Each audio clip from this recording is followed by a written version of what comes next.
ভক্তের ভগবান। জয়রাম জয়রাম, গুরু কৃপায় হি কেবলম। ঢাকা থেকে প্রায় 15-16 কিলোমিটার দূরে ঠাকুর এক ভক্তের বাড়িতে আছেন। ঢাকার এক আশ্রিত ভক্ত অফিস ছুটির পর সামান্য টিফিন খেয়ে সাইকেলে চেপে ভগবানের কাছে চললেন। অফিস তখন 1:30টায় ছুটি হতো। দুপুরবেলায় অতটা পথ সাইকেল চালিয়ে পৌঁছলেন সেই বাড়িতে। ঠাকুর বারান্দায় একা বসেছিলেন। ভগবানের কাছে ভক্ত বড় আপনজন। তাড়াতাড়ি পাখা নিয়ে এসে হাওয়া করতে শুরু করলেন।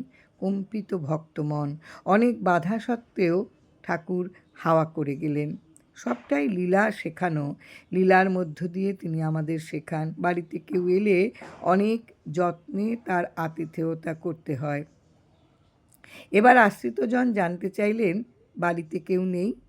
ঠাকুরমশাই জানালেন তিনি আপাতত একা। বাড়ির বউরা আসবে খানিক বাদে। আজ এই বাড়িতে বাৎসরিক শনি সত্যনারায়ণ পুজো হবে। ঠাকুর হঠাৎ জিজ্ঞেস করলেন, আপনার তো খিদে পেয়েছে, ওই তাকে একটা মই আছে, ওইটা বয়ে নিয়ে আসেন।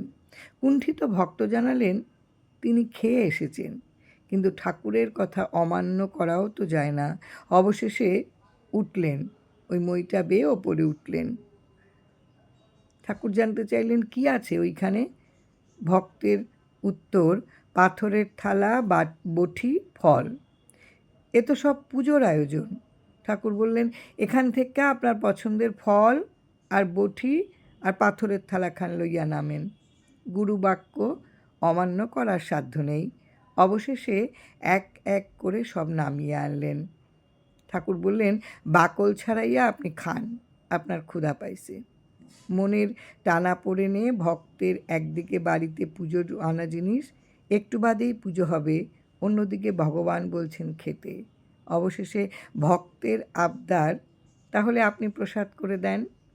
ঠাকুর এক টুকরো নিয়ে প্রসাদ করে দিলেন।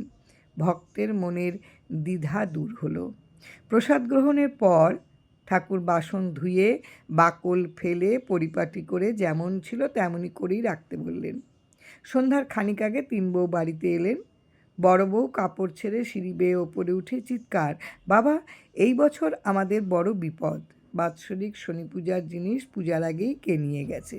আপনি এখানে বসে আছেন, আপনি দেখলেন না? ঠাকুর জানিয়েছিলেন, এই বছর আপনাগো আরও ভালো হইব। যার লাগ্যা আনছেন তিনিই খাইছেন। এখন যা আছে এই দিয়া পূজা সারেন। অবশেষে পূজা সম্পূর্ণ হলো। কিন্তু ঠাকুর দেখালেন যে পুজোই হোক না কেন, যে কোনো পুজোই হোক, সবই তিনি গ্রহণ করেন। বৃথাই ছুটে বেড়ানো এ প্রান্ত থেকে ও প্রান্ত।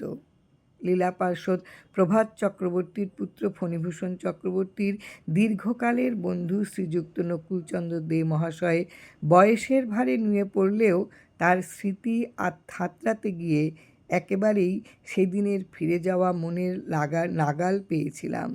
শোনার সময় মনেই হয়নি তিনি বৃদ্ধ। পাগলের মতন আমাদের জানিয়ে গেলেন কত কত সম্ভার। এ যে পরম পাওয়া আমাদের, গুরু কৃপাহি কেবলম।